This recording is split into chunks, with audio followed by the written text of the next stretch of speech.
শরীয়তপুরের জাজিরা থানা কমপ্লেক্স থেকে ওসির মরদেহ উদ্ধার। নওগাঁ সীমান্তে বিএসএফের কাঁটাতারের বেড়া নির্মাণের চেষ্টায় বিজিবির বাধা।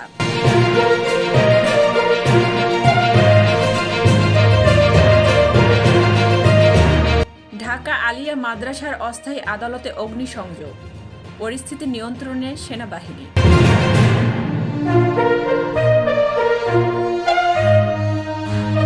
৪৩তম বিসিএসে বাদ পড়াদের বেশিরভাগই যোগ দিতে পারবে বলে মন্তব্য করেছেন জনপ্রশাসন সচিব। শাহবাগে বিডিআর সদস্যদের অবরোধ কর্মসূচি স্থগিত। রবিবার সব জেলা প্রেস ক্লাবের সামনে মানববন্ধন।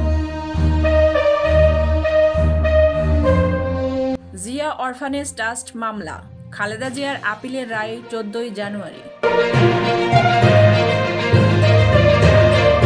জুলাই অভ্যুত্থানের ঘোষণাপত্রের তারিখ আগামী সপ্তাহের মধ্যে জানা যাবে বলে মন্তব্য করেছেন উপদেষ্টা মাহফুজ আলম। অল্প দিনের মধ্যেই দেশে ফিরবেন তারেক রহমান বলে মন্তব্য করেছেন মির্জা ফখরুল ইসলাম আলমগীর।